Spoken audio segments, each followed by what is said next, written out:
Hello students, all of us have known a fear or phobia at some point in our lives. There are many types of phobias, and while they are not very pleasant to live with, some of them have pretty interesting names. Think of acrophobia, aerophobia, claustrophobia, melanophobia, nyctophobia, and xenophobia.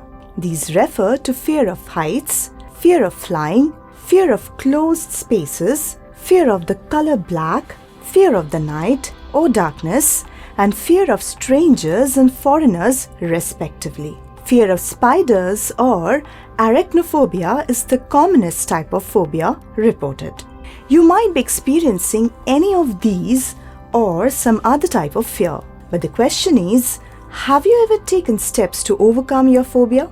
Our lesson today on the chapter Deep Waters is all about overcoming one such type of phobia, aquaphobia or the fear of water. Here, William Douglas describes in great detail his experience of overcoming a major fear in his life. It is an autobiographical excerpt taken from his book Of Men and Mountains. Let us first learn a little bit about our author.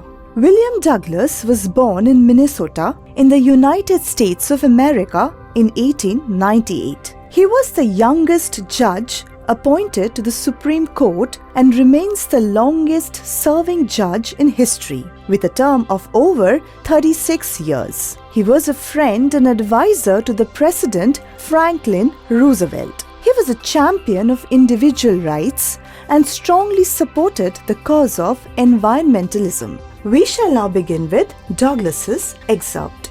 The author had decided to learn swimming by himself when he was 10 or 11 years old. He chose the pool at the YMCA in the Yakima instead of the Yakima River. The Yakima River is a tributary of the Columbia River in south central and eastern Washington, USA. His mother had warned him with stories of all the drownings at the Yakima River, so he avoided it, thinking that the YMCA pool would be safer. Its depth varied from 2 to 3 feet at the swallow ends to 9 feet in the middle. Douglas mentions that he had always been uneasy about getting into water. He recalls a memory from the time when his father had taken him to the California beach. He had held on to his father for dear life as they stood on the surf. He had felt breathless with fear as the waves crashed against him with great force. He was then only 3 or 4 years old. As soon as he entered the pool at YMCA, he felt that old fear of water arising inside him.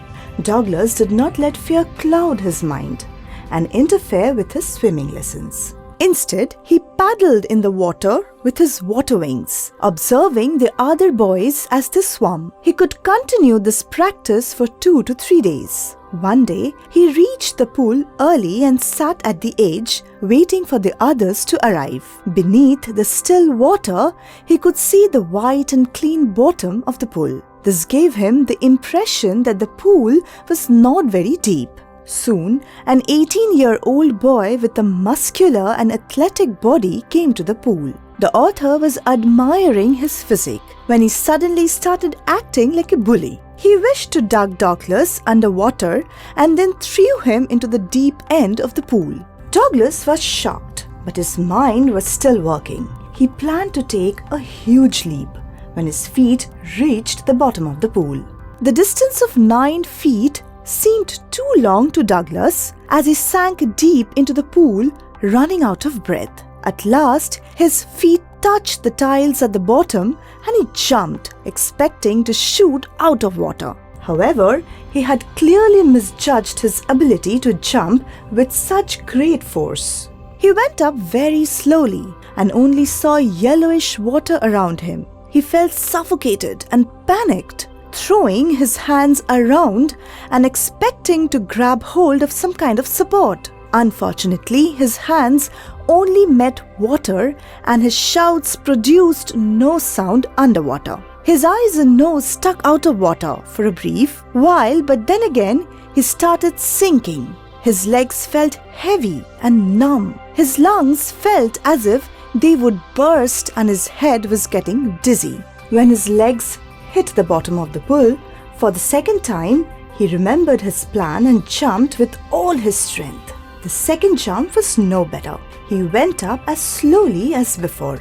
Engulfed all around with yellow water, he was out of his mind with terror and had started losing all sensation in his arms and legs. For a second time, he saw light and his eyes and nose popped out of water briefly. However, as had happened before, he started drowning again for the third time. He had swallowed enough water by then and was too exhausted to struggle anymore. He was giving in and blacking out. The last thing he felt were a pair of arms carrying him gently, and then drowsiness overcame him. Later, Douglas found himself lying on his stomach beside the pool and vomiting. He heard the voice of the 18-year-old boy who had thrown him into the water saying that he had only been joking with him. Someone else expressed their concern, saying that Douglas had nearly died because of his joke. Douglas's experience stands as a warning to people who take silly risks for the sake of fun. Sometimes, thoughtless actions can cause serious and irreparable harm. In this video, we talked about the narrator's fear of water and the traumatizing experience he had in the YMCA pool. We shall continue with this story in our next video and find out how William Douglas championed his aquaphobia. Till then, goodbye.